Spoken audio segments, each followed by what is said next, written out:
ನನ್ನೊಂದು cousin brother ಇದ್ದೊಂದು friend ಆರ್ಕುಟಲ್ಲಿ ಪರಿಚಯ ಆಗಿರ್ತಾರೆ. ಅವರು ಚೆನ್ನೈಯಲ್ಲಿರ್ತಾರೆ. ಸೊ ಅವರಿಗೆ ನಾನು ಇಷ್ಟ ಆಗ್ತೇನೆ. ನನ್ನ ಮನೇಲಿ ಬಂದವ್ರು ಕೇಳ್ತಾರೆ, ನಿಮ್ಮ ಮಗಳನ್ನು ನನಗೆ ಮದುವೆ ಮಾಡಿಕೊಡಿ, ನಾನು ಮದುವೆ ಆಗ್ತೀನಿ. ಮದುವೆ ಆಗಿ ಒಂದು 5ನೇ ದಿನಕ್ಕೆ ನನ್ನ ಗಂಡ ಬಂದು ನನ್ನ ಹತ್ರ ಒಡವೆನ ಅಡ ಇಡಬೇಕು, ನನಗೆ ಬೇಕು ಅಂತಾರೆ. ಸರಿ ಕೊಡ್ತೇನೆ ನಾನು. ನನಗೆ ಏನು ಎತ್ತ ಆಗ್ತದೆ, ನನಗೆ ಅವ್ರ ಅಪ್ಪ ಅಮ್ಮ ಮಾತಾಡೋ ಭಾಷೆ ಸಮೇತ ಬರ್ತಾ ಇರಲ್ಲ. ಯಾಕಂದರೆ ಅವ್ರ ಅಪ್ಪ ಅಮ್ಮ ಮನೇಲಿ ತಮಿಳ್ ಮಾತಾಡ್ತಾ ಇರ್ತಾರೆ, ನನಗೆ ತಮಿಳ್ ಬರಲ್ಲ. ನನಗೆ ಇವ್ರ ಜೊತೆ ಮಾತಾಡೋದಕ್ಕೆ ಇಂಗ್ಲೀಷ್ ಮತ್ತು ಹಿಂದಿ ಮಾತ್ರ ವರ್ಕ್ ಆಗ್ತಾ ಇರುತ್ತೆ. ನಾನು ಎಬ್ರಾಡ್ ಹೋಗಬೇಕು, ನನಗೆ ಹಣದ ವ್ಯವಸ್ಥೆ ಅಪ್ಪ ಮಾಡ್ತಾ ಇಲ್ಲ, ನೀನು ನನ್ನ ಮದುವೆ ಆಗಿದ್ದೀನಿ ಅಂತೇಳಿ, ಪ್ರೀತಿಸಿದ ಹುಡುಗಿನ ಮದುವೆ ಆಗಿದ್ದೀನಿ ಅಂತೇಳಿ ನಮ್ಮ ಅಪ್ಪ ವ್ಯವಸ್ಥೆ ಮಾಡ್ತಾ ಇಲ್ಲ ಅಂತಾರೆ. ಪ್ರೆಗ್ನೆಂಟ್ ಆಗಿ ಈ ಮನುಷ್ಯ ಹೋದ ಮನುಷ್ಯಂದು ಕಾಂಟ್ಯಾಕ್ಟೇ ಇರಲ್ಲ. ನನ್ನ ಡಾಕ್ಟ್ರು ಹೋದಾಗ ಮಂತ್ಲಿ ಹೇಳೋರು ಟೆಸ್ಟ್ ಮಾಡೋವಾಗ, ನೀನು ಫ್ರೂಟ್ಸ್ ತಿನ್ನಬೇಕು, ನಿನಗೆ ಅಯರ್ನ್ ಕೊರತೆ ಇದೆ. ನಮಗೆ ಮಂಗಳೂರು ಸೈಡ್ ಗೊತ್ತಿರ್ಬೋದು, ಬಾಯ್ಲ್ಡ್ ರೈಸ್ ತರಕ್ಕೂ ಅಷ್ಟು ಪರಿಸ್ಥಿತಿ ಇಲ್ಲ. ಆದರೆ ಯಾರೊಬ್ಬರು ತಿಂದಿದ್ದೀರಾ, ಉಂಡಿದ್ದೀರಾ, ಇಬ್ಬರ ಸತ್ರ ಯಾರೂ ಕೇಳಿಲ್ಲ ಆ ಟೈಮಲ್ಲಿ ನಮ್ಮ ಹತ್ರ. ಈ ಮನುಷ್ಯನ ಕಾಂಟ್ಯಾಕ್ಟೇ ಇಲ್ಲ, ಗಂಡ ಅನ್ನೋ ಮನುಷ್ಯನ ಕಾಂಟ್ಯಾಕ್ಟೇ ಇಲ್ಲ. ಗಂಡ ಅನ್ನೋ ಮನುಷ್ಯ ಯಾವಾಗಲೂ ನೈಟ್ ವೇಟಿಂಗಲ್ಲಿ ಇರ್ತಾರೆ, ಬಟ್ ನನ್ನ ಹತ್ರ ಮಾತಾಡ್ತಾ ಇರಲ್ಲ. ಬಟ್ ಅವರಿಗೆ ಬೇರೆ ಅಫೈರ್ ಇದೆ ಅಂತೇಳಿ ನನಗೆ ಗೊತ್ತೇ ಆಗಿಲ್ಲ ಆ ಟೈಮಲ್ಲಿ. ಅಷ್ಟು ಪೆದ್ದಿ ಇದೆ, ಅಷ್ಟು ಮುಗ್ದೇ ಇದ್ದೆ ನಾನು. ಸೊ ನಿಮ್ಮ ಸ್ಕೂಲ್ ಲೈಫ್ ಆಗುತ್ತೆ, ಕಾಲೇಜ್ ಲೈಫ್ ಆಗುತ್ತೆ, ನಾಟಕ ರಂಗ ಆಗುತ್ತೆ, ಮದುವೆ ಆಗ್ತೀರಾ. ಸೊ ಮದುವೆಯ ಒಂದು ಸ್ಟೋರಿ ಹೇಳ್ಬೋದಾ? ಹೇಗಾಯಿತು, ಎಲ್ಲಿ ಮೊದಲು ನೋಡಿದ್ರಿ, ಹೇಗಿತ್ತು ಆ ಮದುವೆ ಆದಂಥ ಪ್ರಿಪರೇಷನ್ಸ್ ಎಲ್ಲ? ಒಬ್ಬ ಕಲಾವಿದೆಯಾಗಿ ಮನೆಯವರ ಸಪೋರ್ಟ್ ಜೊತೆಗೆ ಮದುವೆ ಅಂತ ಹೇಳಿದಾಗ ತಾವು ಒಂದು ಹಣ ಒಟ್ಟು ಮಾಡಬೇಕಾಗುತ್ತೆ, ಒಂದಷ್ಟು ಖರ್ಚಿರುತ್ತೆ. ಹೇಗಾಯಿತು ಓವರಾಲ್ ಆಗಿ ಮದುವೆ?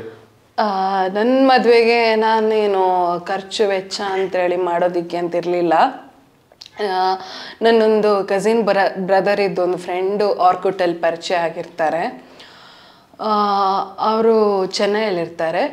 ಸೊ ಅವರಿಗೆ ನಾನು ಇಷ್ಟ ಆಗ್ತೇನೆ. ನನ್ನ ಮನೇಲಿ ಬಂದವ್ರು ಕೇಳ್ತಾರೆ, ನಿಮ್ಮ ಮಗಳನ್ನು ನನಗೆ ಮದುವೆ ಮಾಡಿಕೊಡಿ, ನಾನು ಮದುವೆ ಆಗ್ತೀನಿ, ನಾನು ಅಬ್ರಾಡಲ್ಲಿ ಒಳ್ಳೆ ಕೆಲಸದಲ್ಲಿದ್ದೀನಿ, ನಿಮ್ಮ ಮಗಳನ್ನು ಚೆನ್ನಾಗಿ ನೋಡ್ಕೋತೀನಿ ಅಂತೇಳಿ. ಸೊ ಆ ಟೈಮಲ್ಲಿ ಯಾವುದೇ ಅಪ್ಪ ಅಮ್ಮನಿಗೊಂದು ಆಸೆ ಆಗುತ್ತೆ, ನನ್ನ ಮಗಳ ಒಂದು ವಿದೇಶದಲ್ಲಿ ಹೋಗಿ ಅವಳ ಗಂಡನ ಜೊತೆ ಜೀವನ ಮಾಡೋದು, ಒಂದು ಒಳ್ಳೆ ಹುಡುಗ ಸಿಗ್ತಾನೆ ಅಂತ ಹೇಳಿದ್ರೆ ಯಾರಾದರೂ ಅಪ್ಪ ಅಮ್ಮ ಒಪ್ಕೋತಾರೆ. ಸೊ ಆ ಟೈಮಲ್ಲಿ ಮದುವೆ ಮಾಡೋಕ್ಕೆ ಹಣ ಇಲ್ಲ ಅಂತ ಹೇಳಿದ ತಕ್ಷಣ ನಮ್ಮ ಅಪ್ಪ ಅಮ್ಮ ಏನು ಮಾಡ್ತಾರೆ, ಸ್ವಂತ ಇದ್ದ ಮನೇನ ಮಾರಲೇಬೇಕಾಗುತ್ತೆ. ನನ್ನ ಮದುವೆಗೋಸ್ಕರ ಸ್ವಂತ ಮನೆ ಮಾರ್ತಾರೆ. ನಾವು ಏನಾದರೂ ಬಾಡಿಗೆ ಮನೇಲಿ ಇರ್ತೀವಮ್ಮ, ನಿನ್ನ ಜೀವನನ ನೀನು ಚೆನ್ನಾಗಿ ಮಾಡ್ಕೋಬೇಕು ಅಂತ ಹೇಳಿ ಒಂದಿಷ್ಟು ಒಡವೆ ಹಾಕಿ ಒಂದಿಷ್ಟು ಖರ್ಚು ಮಾಡಿ ನನಗೆ ಆ ಕಡೆ ಚೆನ್ನೈ ತಮಿಳ್ನಾಡು ಕಡೆನೇ ಮದುವೆ ಮಾಡಿಕೊಡ್ತಾರೆ.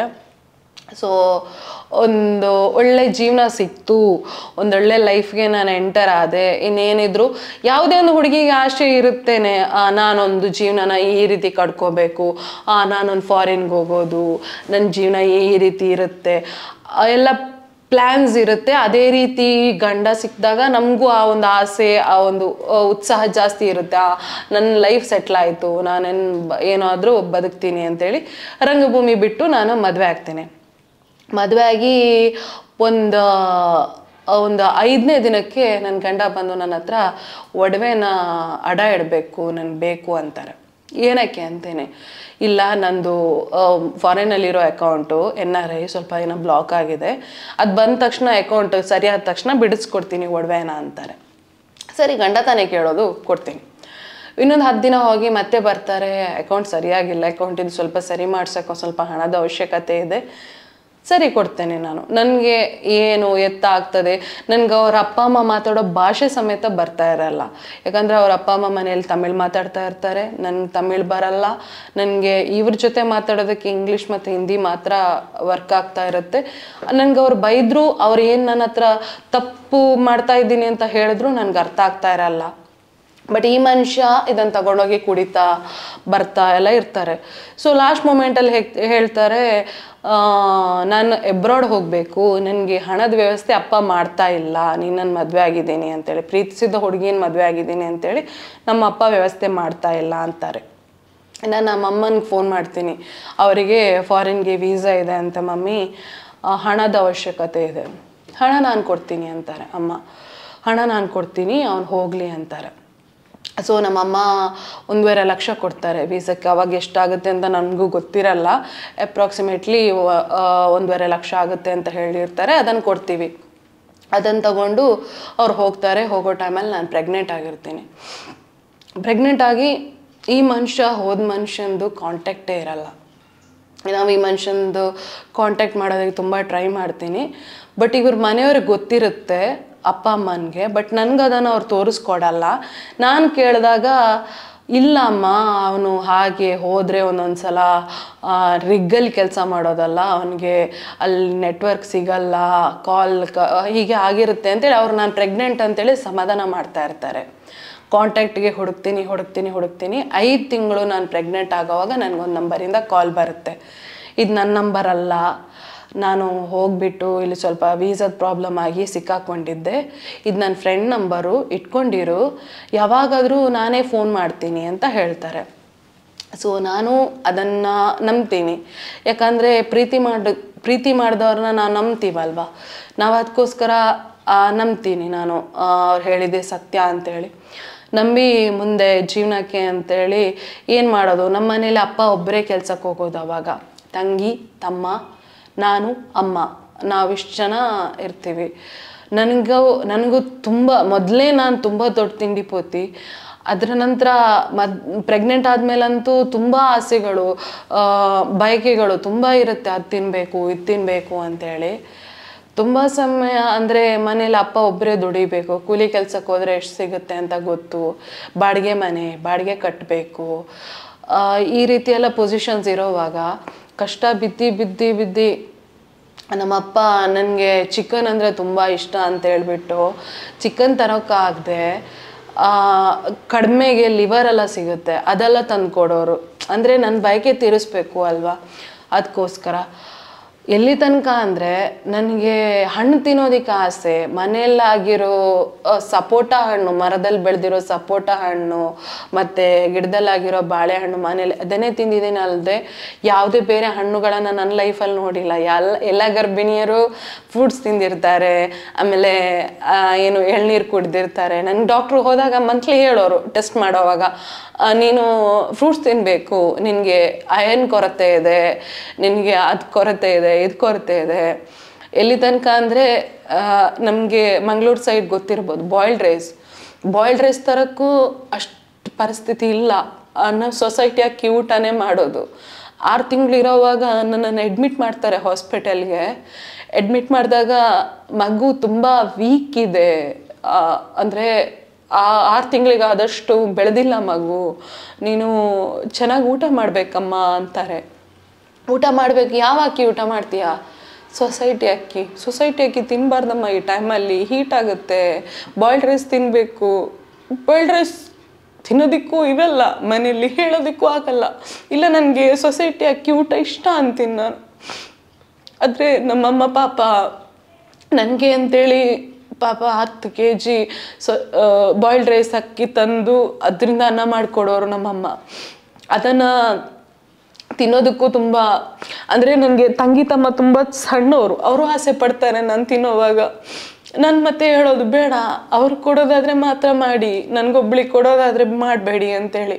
ಯಾರೂ ಇಲ್ಲ ಆ ಟೈಮಲ್ಲಿ. ನನ್ನಪ್ಪ ಅಮ್ಮ ನಾವಿಷ್ಟೇ ಜನ ಬಿಟ್ಟರೆ, ತಂಗಿ ತಮ್ಮ ಬಿಟ್ಟರೆ, ಊಟ ಮಾಡಿದ್ರ ತಿಂದ್ರ ಕೇಳೋದಕ್ಕೆ ಯಾರೂ ಇಲ್ಲ. ಪಕ್ಕದ ಮನೆಯವರಿದ್ದರು, ಅವ್ರಿಗೆ ಗೊತ್ತು ನಂಗೆ ತುಂಬ ಬಯಕೆ ಆಗುತ್ತೆ ಅಂತೇಳಿ. ಅವ್ರ ಮನೇಲಿ ಚಿಕನ್ ಮಾಡಿದ್ರೆ, ಆಮೇಲೆ ನನಗೆ ಶೇವಿಗೆ ಅಂದರೆ ತುಂಬ ಇಷ್ಟ. ನಾವು ಇಲ್ಲಿ ಇಡಿಯಪ್ಪ ಅಂತೀವಿ, ಅದನ್ನು ಮಾಡಿದ್ರೆ ಎಲ್ಲ ಕೊಡೋರು ನನಗೆ. ಯಾಕಂದರೆ ನನ್ನ ಗರ್ಭಿಣಿ, ಅವಳಿಗೆ ಸ್ಮೆಲ್ ಬಂದರೆ ಆಸೆ ಆಗುತ್ತೆ, ಅದ್ರ ವಾಸನೆ ಕೇಳಿದ್ರೆ ಆಸೆ ಆಗುತ್ತೆ, ತಿನ್ಲಿ ಪಾಪ ಅಂತೇಳಿ. ಆದರೆ ಯಾರೊಬ್ಬರು ತಿಂದಿದ್ದೀರಾ, ಉಂಡಿದ್ದೀರಾ, ಇಬ್ಬರ ಸತ್ರ ಯಾರೂ ಕೇಳಿಲ್ಲ ಆ ಟೈಮಲ್ಲಿ ನಮ್ಮ ಹತ್ರ. ಆದರೂ ಜೀವನ ಹೋಗ್ತಾ ಇತ್ತು. ಈ ಮನುಷ್ಯನ ಕಾಂಟ್ಯಾಕ್ಟೇ ಇಲ್ಲ, ಗಂಡ ಅನ್ನೋ ಮನುಷ್ಯನ ಕಾಂಟ್ಯಾಕ್ಟೇ ಇಲ್ಲ. ಗಂಡ ಅನ್ನೋ ಮನುಷ್ಯ ಯಾವಾಗಲೂ ನೈಟ್ ವೇಟಿಂಗಲ್ಲಿ ಇರ್ತಾರೆ, ಬಟ್ ನನ್ನ ಹತ್ರ ಮಾತಾಡ್ತಾ ಇರಲ್ಲ. ಬಟ್ ಅವರಿಗೆ ಬೇರೆ ಅಫೈರ್ ಇದೆ ಅಂತೇಳಿ ನನಗೆ ಗೊತ್ತೇ ಆಗಿಲ್ಲ ಆ ಟೈಮಲ್ಲಿ. ಅಷ್ಟು ಪೆದ್ದಿ ಇದೆ, ಅಷ್ಟು ಮುಗ್ದೇ ಇದ್ದೆ ನಾನು ಜೀವನದಲ್ಲಿ. ನಾನು ಯಾಕೆ ಮದುವೆ ಆದೆ, ಏನಕ್ಕೆ ನಾನು ಗರ್ಭಿಣಿ ಆದೆ? ಗರ್ಭಿಣಿ ಅಂದರೆ ಒಂದು ಇಷ್ಟು ಕೇವಲನ, ಇಷ್ಟು ಗತಿಗೆಟ್ಟ, ಇಷ್ಟು ಚೀಪ ಅನ್ನೋಷ್ಟು ನನಗಾಗೋಯ್ತು. ಸೊ ಆಮೇಲಿಂದ ಒಂದಿನ ನಂಗೆ ತುಂಬ ಆಸೆ ಆಗುತ್ತೆ ಬಿರಿಯಾನಿ ತಿನ್ನಬೇಕು ಅಂತೇಳಿ. ಏನೇನೋ ಡೆಲಿವರಿಗೆ ಟೈಮ್ ಆಗಿರುತ್ತೆ, ಏನು ಮಾಡೋದು ಅಂತ ಯೋಚನೆ ಮಾಡ್ತಾ ಇರ್ತೀನಿ. ಕಾಲಲ್ಲಿರೋ ಗೆಜ್ಜೆ ಕಾಣುತ್ತೆ, ಗೆಜ್ಜೆ ತೆಗೆದ್ಬಿಟ್ಟು ಅಮ್ಮನ ಹತ್ರ ಕೊಟ್ಟೆ ಹೇಳ್ತೇನೆ, ಅಮ್ಮ ಈ ಗೆಜ್ಜೆ ಮಾರಿ ನನಗೆ ಬಿರಿಯಾನಿ ಮಾಡಿಕೊಡಮ್ಮ ಅಂತೇಳಿ. ಅಮ್ಮ ಗೆಜ್ಜೆ ಹಿಡ್ಕೊಂಡು ಹೋಗಿ ಮಾರಿ ಬಂದು ನನಗೆ ಬಿರಿಯಾನಿ ಮಾಡಿಕೊಡ್ತಾರೆ. ಇವತ್ತು ನೆನಪಿದೆ, ನನ್ನ ಮಗ ಹುಟ್ಟೋ ತನಕ ನನ್ನ ಕಷ್ಟ. ಮಗ ಹುಟ್ಟೋವಾಗ ಡೆಲಿವರಿ ಟೈಮಲ್ಲಿ ನನ್ನ ಗಂಡ ಬರ್ತಾರೆ. ಗಂಡ ಬಂದು ನಮ್ಮ ಜೊತೆ ಇರೋದು ತುಂಬ ಸಂಕಷ್ಟದಲ್ಲಿರ್ತಾರೆ, ಒಂಥರ ಫ್ರಸ್ಟ್ರೇಷನಲ್ಲಿ. ಯಾಕೋ ಒಂಥರ ನಮ್ಮ ಜೊತೆ ಇರುಸು ಮುರುಸು, ಅಂದರೆ ಇರಲೇಬೇಕು ಅನ್ನೋ ಒಂದು ಕನ್ಫ್ಯೂಷನಲ್ಲಿ ಇರ್ತಾರೆ. ನಂಗೆ ಗೊತ್ತಿರಲ್ಲ ಆ ಮನುಷ್ಯ ಏನಕ್ಕೆ ಹಂಗೆ ಮಾಡ್ತಾ ಇರ್ತಾರೆ ಅಂತೇಳಿ. ಅವ್ರ ಮನೆಯವರು ಕೇಳಿರಲ್ಲ ನಾವು ಹೇಗಿದ್ದೀವಿ, ಏನು ಮಾಡ್ತಿದ್ದೀವಿ, ಏನು ಕಷ್ಟದಲ್ಲಿದ್ದೀವಿ ಅಂತೇಳಿ. ನಾನು ಕಷ್ಟನ ಹೇಳ್ಕೊಳ್ಳೋದಕ್ಕೂ ಹೋಗಿರಲ್ಲ. ನನ್ನ ಅಪ್ಪ ಅಮ್ಮ ಹೇಳಿರ್ತಾರೆ ಅವ್ರ ಹತ್ರ ಹೇಳು ಅಂತೇಳಿ. ಬಟ್ ನಾನು ಯಾರ ಹತ್ರನೂ, ನಾನು ತುಂಬ ಸ್ವಾಭಿಮಾನಿ, ನನ್ನ ಕಷ್ಟನ ಎಲ್ಲೂ ಹೇಳ್ಕೋಬೇಕು, ನನಗೆ ಅವರಿಂದ ಸಹಾಯ ಪಡ್ಕೋಬೇಕು ಅಂತ ನನಗೆ ಮನಸ್ಥಿತಿ ಬಂದೇ ಇರಲ್ಲ. ನಾನು ಅದಕ್ಕೆ ಹೇಳೋದೇ ಇರ್ತೀನಿ ನಾನು. ಆಮೇಲೆ ಒಂದಿನ ಡೆಲಿವರಿ ಆಗುತ್ತೆ. ಡೆಲಿವರಿ ಅಂದರೆ ನನಗೆ ನಾರ್ಮಲ್ ಡೆಲಿವರಿ ಆಗಲ್ಲ ಅಂತೇಳಿ ಸಿಸರಿನ್ ಆಗುತ್ತೆ. ಸಿಸರಿನ್ ಆದ ವೆರಿ ನೆಕ್ಸ್ಟ್ ಡೇ ಬಂದು ಸಿಸರಿನ್ ಇದಕ್ಕೆ ಅಂದರೆ ಪೇಪರ್ಸಿಗೆ ಸೈನ್ ಹಾಕೋವಾಗ ಈ ಮನುಷ್ಯ ಎಲ್ಲ ಕುಡ್ದು ಮಲಗಿರ್ತಾರೆ. ಸೊ ಆ ಟೈಮಲ್ಲಿ ನಮ್ಮ ಅಮ್ಮ ಸೈನ್ ಹಾಕಿರ್ತಾರೆ. ಅಂದರೆ ಕಂಡೀಷನ್ ಕ್ರಿಟಿಕಲ್ ಇದೆ ಅಂತ ಮಗುವಿದ್ದು ಹೇಳಿದಾಗ ನಮ್ಮ ಅಮ್ಮ ಸೈನ್ ಹಾಕಿರ್ತಾರೆ. ನಮ್ಮ ಅಮ್ಮ ಸೈನ್ ಹಾಕಿದ್ದಾರೆ ಅಂತೇಳಿ ಜಗಳ ಮಾಡ್ತಾರೆ, ಏನೇನೋ ಮಾಡ್ತಾರೆ. ಅಲ್ಲಿಂದ ನಮ್ಮನ್ನು ಬಿಟ್ಟು ಹೋಗ್ತಾರೆ. ಗಂಡ ಬೇಕು ಬೇಕು ಬೇಕು ಅಂತೇಳಿ ಅಳ್ತೀನಿ, ಗೋಗರಿತೀನಿ ಫೋನ್ ಮಾಡಿ, ಮಗು ತಂದೆ ಬೇಕು, ದಯವಿಟ್ಟು ಬನ್ನಿ, ನಮ್ಮನ್ನು ಕರ್ಕೊಂಡು ಹೋಗಿ. ಬರಲ್ಲ. 2 ಸಲ ನಮ್ಮಮ್ಮ ಅಂಗಡಿಗೆ ಹೋದಾಗ ಬಾವಿಗಾರಿ ಸುಸೈಡ್ ಮಾಡೋಣ ಅಂತೇಳಿ ತೀರ್ಮಾನ ಮಾಡ್ತೀನಿ. ಆದರೆ ತೊಟ್ಟಿಲಲ್ಲಿರೋ ಮಗು ಅತ್ತಾಗ ಓಡಿ ಬರ್ತೀನಿ. ನಾನು ಸತ್ತರೆ ಮಗುಗೆ ಯಾರಿದ್ದಾರೆ? ನಾನು ಇಬ್ಬರು ಸತ್ತರೆ ಯಾಕೆ ಕೊಲ್ಲಬೇಕು? ನನ್ನ ಮಗು ಅದ್ರ ಜೀವನ ಅದು ನೋಡೇ ಇಲ್ಲ. ನನ್ನ ಜೀವನ ಇಷ್ಟಾದರೂ ನೋಡಿದ್ದೀನಿ, ನಾನು ಯಾಕೆ ಅವನನ್ನು ಸಾಯಿಸ್ಬೇಕು? ಇಲ್ಲ ನಾನೊಬ್ಬಳೇ ಸತ್ತರೆ ಮನೆಯವರನ್ನೆಲ್ಲ ನೋಡ್ಕೊಳ್ಳೋರು ಯಾರು ಅಂತೇಳಿ ದೃಢ ನಿರ್ಧಾರ ಮಾಡ್ತೀನಿ. 10 ತಿಂಗಳು ಮಗುನ ಹೆತ್ತು 10 ತಿಂಗಳು ತುಂಬ ಕಷ್ಟದಲ್ಲಿ ಜೀವನ ತೆಗಿತಾ ಇರ್ತೀನಿ. ಅಷ್ಟು ಟೈಮಿಗೆ ನಾನು ಪುಷ್ಪಣ್ಣ ಅಶೋಕನಿಗೆ ಫೋನ್ ಮಾಡ್ತೀನಿ. ಯಾವಾಗಲೂ ಟಚ್ಚಲ್ಲಿ ಇರ್ತೀನಿ ನಾನು ಅವ್ರ ಹತ್ರ. ಫೋನ್ ಮಾಡ್ತೀನಿ, ಮಾತಾಡ್ತೀನಿ, ತುಂಬ ಕಷ್ಟದಲ್ಲಿದ್ದೀನಿ ಅಂತೇಳಿ. ಸೊ ಆವಾಗ ಸಾಥ್ ಕೊಟ್ಟಿದ್ದು ನನ್ನ ಪುಷ್ಪಣ್ಣ, ರಾಜು ಅಣ್ಣ, ಅಶೋಕ. ನಾವಿದ್ದೀವಿ ಕಣೆ, ಬಾರೆ ನಾಟಕಕ್ಕೆ, ನಿನ್ನ ನಾಟಕದಲ್ಲೇ ನೀನು ಜೀವನ ತೆಗೆದಿದ್ದು, ಇನ್ನು ಮುಂದಕ್ಕೂ ನಿನ್ನ ಮಗುನೂ ನಾಟಕದಲ್ಲೇ ನಾಟಕದಲ್ಲಿ ನಟಿಸೇ ಜೀವನ ಮಾಡ್ಕೊಂಡು ಸಾಗಿಸು, ನಿನ್ನ ಮಗುನ ದೊಡ್ಡವನಾಗಿ ಮಾಡು, ಬೆಳೆಸು. ಅದು ಬಿಟ್ಟು ನೀನು ಈ ರೀತಿ ಭಯ ಪಡ್ಕೊಂಡಿದ್ರೆ ನಿನಗೆ ಜೀವನ ನಡೆಯಲ್ಲ ಅಂತ ಹೇಳ್ತಾರೆ. ಅವತ್ತು ಅವ್ರು ಕೊಟ್ಟ ಧೈರ್ಯ ಇವತ್ತಿನ ತನಕ ನನ್ನ ರಂಗಭೂಮಿಲಿ ಜೀವನ ಮಾಡ್ತಾ ಇರ್ತೀನಿ. ಇವಾಗಿನ ಏನು ಒಂದು ಪರಿಸ್ಥಿತಿ ನಂದು ನಿರ್ಮಾಣ ಆಗಿದೆ ಅಂದರೆ ಅದಕ್ಕೆ ನನಗೊಂದು ಮೇನ್ ಶಕ್ತಿಗಳೇ ಅವ್ರು 3 ಜನ ಅಂತ ಯಾವತ್ತೂ ಹೇಳ್ತೀನಿ ನಾನು. ಸೊ ಈಗ ಅಶ್ವಥ್ ಅವರು ನಿಮ್ಮ ಹಸ್ಬೆಂಡ್ ರೀಸೆಂಟಾಗಿ ಅವರು ಈ ವಾಹಿನಿಯ ಒಂದು ಕಾರ್ಯಕ್ರಮಕ್ಕೂ ಬಂದಿದ್ರು, ಅದು ಹೇಗಾಯಿತು? ಆ್ಯಕ್ಚುಲಿ ಅದೇ ಹೇಳಿದೆ, ಇವರು ನಮ್ಮನ್ನು ಬಿಟ್ಟೋಗಿರ್ತಾರೆ. ಬಿಟ್ಟೋಗಾದ್ಮೇಲೆ ಒಂದು 2 ವರ್ಷ ಕಳೆದ ಮೇಲೆ ಇವರು ಎಕ್ಸ್ಪೈರ್ ಆಗ್ತಾರೆ. ಆ ವಿಷಯನೂ ನನಗೆ ಅವ್ರ ಮನೆಯವ್ರು ಹೇಳಿರಲ್ಲ. ಆ್ಯಕ್ಚುಲಿ ಆಸ್ತಿ ಕೇಳ್ತಾಳೆ, ಇಲ್ಲಾದರೆ ಏನಾದರೂ ಪೆನಾಲ್ಟಿ ಕೇಳ್ತಾಳೆ ಅಂತೇಳಿ ಅವ್ರ ಮನೆಯವ್ರು ನನಗೆ ವಿಷಯನ ಹೇಳಿರಲ್ಲ. ಸೊ ಪರವಾಗಿಲ್ಲ, ನಾನು ನಾಟಕದಲ್ಲೇ ಇರ್ತೀನಿ. ನನಗೇನೋ ವಿಷಯ ಅದು ನಡೆದಿದ್ದು ಹೋದಿದ್ದು ಯಾವುದೂ ಗೊತ್ತಿರಲ್ಲ, ನಾಟಕದಲ್ಲೇ ಇರ್ತೀನಿ. ಅವ್ರು ತೀರೋಗ್ತಾರೆ ಅಂತೇಳಿ ನನಗೆ ಪ್ರೂಫ್ಸ್ ಬರುತ್ತೆ. ಆಮೇಲೆ ನಂಗೆ ಅವರು ತೀರೋದ್ಮೇಲೆ ನಾನು ಕೇಳೋದಕ್ಕೂ ಹೋಗಲ್ಲ. ಯಾಕಂದರೆ ನನಗೆ ಅವ್ರ ರಿಲೇಟಿವ್ಸ್ ಹೇಳಿರ್ತಾರೆ, ನಾವು ಹೇಳಿದ್ದೀವಿ ಅಂತ ದಯವಿಟ್ಟು ಹೇಳೋಕ್ಕೆ ಹೋಗಬೇಡ. ಆ್ಯಕ್ಚುಲಿ ಅವ್ರು ನೀನು ಆಸ್ತಿ ವಿವಾದಕ್ಕೆ ಬರ್ತೀಯಾ, ಇಲ್ಲ ಏನಾದರೂ ಮಗುವಿಗೆ ಎಷ್ಟು ಅಂತೇಳಿ ಹಣ ಕೇಳ್ತೀಯಾ ಅಂತೇಳಿ ಅವ್ರು ನನ್ನನ್ನು ದೂರ ಇಟ್ಟಿದ್ದಾರೆ ಅಂತ ಹೇಳ್ತಾರೆ. ಸರಿ ಪರವಾಗಿಲ್ಲ, ನನ್ನನ್ನು ದೂರ ಇಟ್ಟಿದ್ರು, ನನ್ನ ಮಗುನ ನಾನೇ ಸಾಕ್ತೀನಿ ಅನ್ನೋ ಸ್ವಾಭಿಮಾನ ನನಗಿದೆ. ಇಷ್ಟು ವರ್ಷ ನಾನು ಸಾಕಿದ್ದೀನಂತೆ, ಇನ್ನೂ ಎಷ್ಟು ಸಾಕೋದಿಕ್ಕಿದೆ, ನಾನು ಸಾಕ್ತೀನಿ ಅಂತ ಹೇಳ್ತೀನಿ. ಅಲ್ಲಿ ಅವ್ರದ್ದು ವಿಷಯಗಳೆಲ್ಲ ಮುಗ್ದೋಗುತ್ತೆ. ನಾನು ನಾಟಕದಲ್ಲೇ ಇರೋವಾಗ ಶಾರದಾ ಆರ್ಟ್ಸ್ ಕೃಷ್ಣಜಿ ಮಂಜೇಶ್ವರ್ ಅವ್ರಿಗೆ 2 ಟೀಮ್ ಇರುತ್ತೆ, ಒಂದು ಶಾರದಾ ಆರ್ಟ್ಸ್, ಒಂದು ಐಸಿರಿ. ನಾನು ಪುಷ್ಪಣ್ಣ, ಅಶೋಕ, ರವಿರಾಮ ಕುಂಚಾಲ ಇರೋದು ಐಸಿರಿ ಟೀಮಲ್ಲಿ. ಸೊ ಶಾರದಾ ಆರ್ಟ್ಸ್ ಇದು ಒಂದು ಆರ್ಟಿಸ್ಟು, ಈ ಕಡೆ ರಾಜೇಶ್ ಬಂದ್ಯೋಡು ಅಂದರೆ ಅವರು ರಾಜಣ್ಣ ಮಾಡ್ತಿದ್ರು ಕ್ಯಾರೆಕ್ಟ್ರು. ಈ ರಾಜಣ್ಣನಿಗೆ ಸಿನಿಮಾದ ಆರ್ಟ್ ಡಿಪಾರ್ಟ್ಮೆಂಟಲ್ಲಿ ಕೆಲಸ ಆಗುತ್ತೆ. ಆಗ ಅವರು ತುಂಬ ಬ್ಯುಸಿ ಆಗ್ತಾರೆ ರಾಜಣ್ಣ. ಸೊ ಆಗ ಅವ್ರಿಗೆ ನಾಟಕದಲ್ಲಿ ಮುಂದುವರ್ಸೋಕ್ಕಾಗಲ್ಲ ಅನ್ನೋ ಸಂದರ್ಭದಲ್ಲಿ ಅವರ ರೀಪ್ಲೇಸ್ಮೆಂಟಿಗೆ ಶಾರದಾದಿಂದ ಅಶ್ವಥ್ ಶೆಟ್ಟಿ ಈ ಟೀಮ್ಗೆ ಬರ್ತಾರೆ, ನಮ್ಮ ಟೀಮ್ಗೆ. ಅವನು ತುಂಬ ಮೊದಲಿಂದನೇ ನನಗೆ ಪರಿಚಯ. ಯಾಕಂದರೆ ನಾವು ಒಂದು ಸಿಮಿಲರ್ ಒಂದೂವರೆ ಕಿಲೋಮೀಟ್ರ್ ದೂರದಲ್ಲಿ ಇರೋದು ಇಬ್ಬರು. ಸೊ ಯಾವಾಗಲೂ ಹಾಗೆ ರೋಡಲ್ಲಿ ಹೋಗುವಾಗ ಸಿಗ್ತಾ ಇದ್ದ. ಮತ್ತು ಇನ್ನೊಂದು ಟೀಮ್ ಇದು ಆರ್ಟಿಸ್ಟ್ ಅಂದಮೇಲೆ ನಮ್ಗೆ ಪರಿಚಯನೇ ಇರ್ತಾರೆ. ಬಟ್ ಯಾವಾಗಲೂ ನನ್ನನ್ನು ಅವ್ನ ಬೈಕಲ್ಲಿ ಡ್ರಾಪ್ ಮಾಡೋನು, ಹೀಗೆಲ್ಲ ಯಾವಾಗಲೂ ಮಾಡೋನು. ಸೊ ಈ ಬಾಂಡಿಂಗ್ ತುಂಬ ಒಳ್ಳೆ ಫ್ರೆಂಡ್ಶಿಪ್ ನಮ್ಮದು, ತುಂಬ ಒಳ್ಳೆ ಫ್ರೆಂಡ್ಶಿಪ್ಪು. ಅಂದರೆ ಒಂಥರ ಪ್ರೀತಿಸ್ಬೇಕು, ಮದುವೆ ಆಗಬೇಕು, ಈ ರೀತಿ ನಿರ್ಧಾರಗಳು ಯಾವುದೂ ನಮ್ಮ ಹತ್ರ ಬಂದಿರಲ್ಲ. ಬಟ್ ಈ ಒಳ್ಳೆ ಫ್ರೆಂಡ್ಶಿಪ್ಪನ್ನು ಬೇರೆ ರೀತಿಯಾಗಿ ಅದೊಂದು ಏನು ಹೇಳ್ತಾರೆ, ಒಂದು ಗಾಸಿಪ್ ಒಂದು ಕ್ರಿಯೇಟ್ ಆಗುತ್ತೆ ಬೇರೆ ರೀತಿಯಾಗಿ. ಅಂದರೆ ಒಳ್ಳೆ ಗಾಸಿಪ್ಪು ಅಲ್ಲ, ಅಸಭ್ಯ ಗಾಸಿಪ್ಗಳು ಕ್ರಿಯೇಟ್ ಆಗುತ್ತೆ. ಸೊ ಆಗ ನನ್ನ ಓನರ್ ಕೃಷ್ಣಜಿ ಮಂಜೇಶ್ವರು ನನ್ನನ್ನು ತುಂಬ ತಂಗಿಗಿಂತ ಜಾಸ್ತಿ ಪ್ರೀತಿಸ್ತಾರೆ. ಏನಿದ್ರು ನನ್ನ ಜೊತೆ ಶೇರ್ ಮಾಡ್ತಾರೆ, ಅವರಾಗಿರ್ಬೋದು, ಅವ್ರ ವೈಫ್ ಜಯಕ್ಕ ಆಗಿರ್ಬೋದು. ಸೊ ಈ ವಿಷಯ ಈ ರೀತಿ ಅವ್ರ ಕಿವಿಗೆ ಬರೋವಾಗ ನನ್ನನ್ನು ಕರೆದು ಅವ್ರ ಬುದ್ಧಿಮಾತು ಹೇಳ್ತಾರೆ. ಅವ್ರ ಬುದ್ಧಿಮಾತು ಹೇಳೋದು ನನಗೊಂಥರ, ಅಂದರೆ ಅವನನ್ನು ಏನಂದಿರ್ತಾರೆ ಅಂದರೆ, ಅಶ್ವಥನ್ನ ನೀನು ಪಿಂಕಿ ಜೊತೆ ಮಾತಾಡೋದು ಅಲ್ಲ, ಪಿಂಕಿ ಜೊತೆ ಸ್ನೇಹ ಪ್ರೀತಿ ಈ ರೀತಿ ವ್ಯವಹಾರ ಇಟ್ಕೊಳ್ಳೋದಾದರೆ ನೀನು ಟೀಮಲ್ಲಿ ಇರಬೇಡ, ನೀನು ಟೀಮ್ ಬಿಟ್ಟು ಹೋಗಬೇಕು ಅಂತ ಹೇಳಿರ್ತಾರೆ. ಅವನೇನು ಹೇಳಿರ್ತಾನೆ, ಟೀಮ್ ಬಿಟ್ಟಬೇಕಾದ್ರೆ ಹೋಗ್ತೀನಿ, ಪಿಂಕಿ ಜೊತೆ ಮಾತ್ರ ನಾನು ಮಾತಾಡೋದು ಬಿಡೋದಿಲ್ಲ ಅಂತೆಲ್ಲ ಅವನು ಹೇಳಿರ್ತಾನೆ. ಅದು ನನಗೆ ಅವನು ಹೇಳಿರ್ತಾನೆ ಹಾಗೆ. ಮತ್ತು ನನಗೆ ಅವರು ಕೃಷ್ಣಣ್ಣ ಹೇಳೋದು ಆ ಟೈಮಲ್ಲಿ ನಂಗೆ ತುಂಬ ಒಂಥರ, ಯಾಕೆ ಇವರು ನನ್ನ ಬಗ್ಗೆ ನಂಬಿಕೆ ಇಲ್ಲ, ಇಷ್ಟು ವರ್ಷಗಳಿಂದ ನನ್ನ ಮೇಲೆ ಇಟ್ಟಿದ್ದ ನಂಬಿಕೆ ನನ್ನನ್ನು ಒಂದು 16 ವರ್ಷದ ಹುಡುಗಿಯಿಂದ ನೋಡ್ತಾ ಇದ್ದಾರೆ, ಅವಾಗಿಂದ ನನ್ನ ಮೇಲಿದ್ದ ನಂಬಿಕೆ ಹೋಯ್ತಾ ಅಂತೇಳಿ ನನಗೆ ಬೇಜಾರಾಯಿತು. ಕೃಷ್ಣಣ್ಣ ನಾನು ಹಾಗೆ ಇಲ್ಲ ಅಂತ ಹೇಳ್ತೀನಿ, ನೀವು ಹೇಳೋದಾದರೆ ನಾನು ಅವನ್ನ ಮದುವೆ ಆಗೇ ತೋರಿಸ್ತೀನಿ ಅಂತೇಳಿ ಒಂದು ಚಾಲೆಂಜ್ ಇಟ್ಕೊಂಡು ನಾನು ಬರ್ತೀನಿ. ಇಲ್ಲಿ ಬರೋದು ಬಂದಿದ್ದೀನಿ, ಇವನು ಬೇರೆ ಹಾಗೆ ಹೇಳಿದ್ದಾರೆ. ಇವನು ಲಾಸ್ಟಿಗೆ ಕೇಳ್ದ ನನ್ನ ಹತ್ರ, ಯಾರ್ಯಾರೋ ಈ ರೀತಿ ಹೇಳ್ತಾ ಇದ್ದಾರೆ, ನಾನು ಯಾಕೆ ನಿನ್ನ ಮದುವೆ ಆಗಬಾರ್ದು ಅಂತ ಒಂದು ಮಾತು ಬರುತ್ತೆ. ಸುಮ್ಮನೆ ಇದೆಲ್ಲ ನಡೆಯೋದಿಲ್ಲ ಅಂತೇಳಿ ಅಲ್ಲಲ್ಲೇ ಅದು ಮಾತುಗಳು ಹೋಗಿರುತ್ತೆ. ಬಟ್ ಇವನಿಗೆ ನನ್ನ ಬಗ್ಗೆ ಪ್ರತಿಯೊಂದು ಇಂಚ್ ಟು ಇಂಚ್ ಒಂದು ವಿಷಯ ಗೊತ್ತಿದ್ದ ಒಂದು ಒಳ್ಳೆ ಫ್ರೆಂಡ್ಶಿಪ್, ಯಾಕೆ ಮುಂದುವರಿಸಬಾರ್ದು ಅನ್ನೋ ಮಾತು ಬರುತ್ತೆ. ಬಟ್ ಮನೇಲಿ ಹೋಗಿ ಹೇಳಿದಾಗ ಒಂದ್ಸಲ ಮಮ್ಮಿ ಆಗಲಿ ಡ್ಯಾಡಿ ಆಗಲಿ ಒಂದ್ಸಲ ಯೋಚನೆ ಮಾಡ್ತಾರೆ.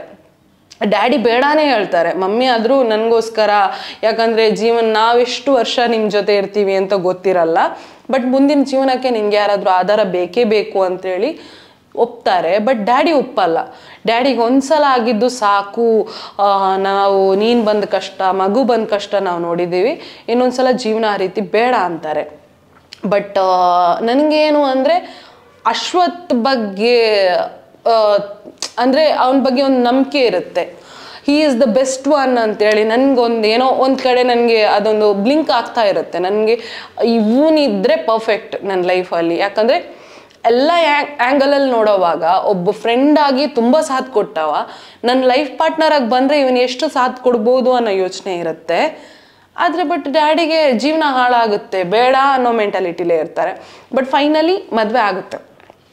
ಸೊ ಮದುವೆಗೆ ಹೆಂಗೆ ಅಂದರೆ ರಿಜಿಸ್ಟರ್ ಮ್ಯಾರೇಜ್ ಆಗೋದು ಅಂತ ಪ್ಲ್ಯಾನ್ ಆಗಿರುತ್ತೆ. ಅವ್ರ ಮನೇಲಿ ಅವ್ನು ಹೇಳೇ ಇರಲ್ಲ ವಿಷಯನ. ನಾಳೆ ರಿಜಿಸ್ಟರ್ ಮ್ಯಾರೇಜು, ಇವತ್ತು ಸಂಜೆ ಹೋಗಿ ವಿಷಯ ಹೇಳ್ತಾನೆ.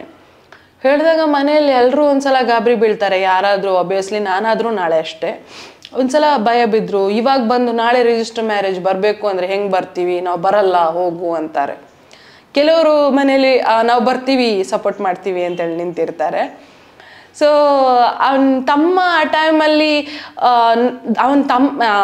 ಅಶ್ವಥಿಗಿಂತ ಅವನ ತಮ್ಮ ಲೋಹಿತ್ ನನ್ನ ಜೊತೆ ತುಂಬ ಕ್ಲೋಸ್ ಆಗಿದ್ದ. ಎಲ್ಲ ಅಕ್ಕ ಅಂತ ಪ್ರತಿಯೊಂದು ವಿಷಯಕ್ಕೂ ನಮ್ದೊಂದು ಬಾಂಡಿಂಗ್ ಚೆನ್ನಾಗಿತ್ತು. ಬಟ್ ಅವನಿಗೂ ಯಾಕಂದರೆ ನಾವು ಹೀಗೆ ಲವ್ ಮಾಡ್ತಾ ಇದ್ದೀವಿ ಅನ್ನೋ ವಿಷಯನ ಅವನಿಗೆ ಹೇಳಿಲ್ಲ ಅಂತೇಳಿ ಆ ಮೂಮೆಂಟಲ್ಲಿ ಅವನಿಗೂ ಕೋಪ ಬರುತ್ತೆ. ಬಟ್ ಎಲ್ಲರೂ ಕಾಂಪ್ರಮೈಸ್ ಆಗಿ ವೆರಿ ನೆಕ್ಸ್ಟ್ ಡೇ ಮದುವೆಗೆ ಹೋಗ್ಬೇಕಾದ್ರೆ ದೇವಸ್ಥಾನಕ್ಕೆ ಎಲ್ಲರೂ ಫ್ಯಾಮಿಲಿಯಿಂದ ಬಂದಿರ್ತಾರೆ. ಗಾಡ್ ಗ್ರೇಸ್ ಎಲ್ಲರೂ ಬಂದರು, ಮದುವೆ ಚೆನ್ನಾಗಾಯಿತು. ಸೊ ಫ್ಯಾಮಿಲಿನೂ ಚೆನ್ನಾಗೇ ಹೋಗ್ತಾ ಇತ್ತು. ಸೊ ಈಗ ಅಶ್ವಥ್ ಅವರ ಜೊತೆಗಿನ ಲೈಫ್ ಹೇಗಿದೆ? ಅಂದರೆ ಬಹುಶಃ ಹೊಸ ಜೀವನ ಸಿಕ್ಕಿದ ಮೇಲೆ ಕೂಡ ಕೆಲವರು ಹಿಂದಿನದಕ್ಕೆ ಎದಕ್ಕೋದು ಅಂಥದ್ದೆಲ್ಲ ಇರುತ್ತೆ. ಬಟ್ ನಿಮ್ಮ ಜೀವನದಲ್ಲಿ ನಿಮ್ಮ ಒಳ್ಳೆ ಫ್ರೆಂಡ್ ಆಗಿ ನಿಮ್ಮ ಎಲ್ಲ ವಿಚಾರಗಳನ್ನು ತಿಳ್ಕೊಂಡು ನಿಮಗೊಂದು ಹೊಸ ಲೈಫನ್ನು ಕೊಟ್ಟಿರುವಂಥ ಅಶ್ವಥ್ ಅವರು, ಹೇಗೆ ಅವರ ಜೊತೆಗಿನ ಜೀವನ ನಿಮ್ಮದು ಈಗ ಹೇಗಿದೆ? ಅಂದರೆ ಅವರು ಒಬ್ಬ ಕಲಾವಿದರು, ನೀವು ಕಲಾವಿದರು, ನಿಮ್ಮ ಲೈಫ್ ಹೇಗಂತ ಹೇಳಿದ್ರೆ ರಾತ್ರಿ ಜಾಸ್ತಿ ನಿದ್ದೆ ಕೆಟ್ಟು ಕೆಲಸ ಮಾಡಬೇಕಾಗತ್ತೆ, ಫ್ಯಾಮಿಲಿಗೆ ಟೈಮ್ ಕೊಡೋದಕ್ಕೆ ಸ್ವಲ್ಪ ಕಮ್ಮಿ ಟೈಮ್ ಸಿಗುತ್ತೆ. ಹೇಗೆ ಹೋಗ್ತಾ ಇದೆ ಜೀವನ? ಅದೇ ಹೇಳಿದೆ, ನನಗೆ ಪರ್ಫೆಕ್ಟ್ ಒನ್ ಅಂತೇಳಿ ನನಗೆ ಯಾವಾಗ ಮನಸ್ಸಲ್ಲಿ ಬ್ಲಿಂಕ್ ಆಗುತ್ತೋ ನನಗೆ ಅದು ಇವತ್ತಿನವರೆಗೆ ಅವನು ಅದನ್ನು ಪುಲ್ ಮಾಡ್ಕೊಂಡೇ ಹೋಗಿದ್ದಾನೆ. ಯಾವತ್ತೂ ಅವನು ಬೇರೆಯವ್ರದ್ದು ಅಂದರೆ ಮೊದಲನೇ ಜೀವನದ ಬಗ್ಗೆ ಯಾವತ್ತೂ ಕೆದಕ್ಲಿಕ್ಕೆ ಬಂದಿಲ್ಲ. ಬಟ್ ನನ್ನನ್ನು ಡೌಟ್ ಪಟ್ಟಿಲ್ಲ ಅವನು. ಜಗಳ ಅಂತೂ ಒಬ್ವಿಯಸ್ಲಿ ನಾವು ಆಡ್ಕೊಂಡೇ ಇರ್ತೀವಿ, ಡೈಲಿ ಆಡ್ತೀವಿ.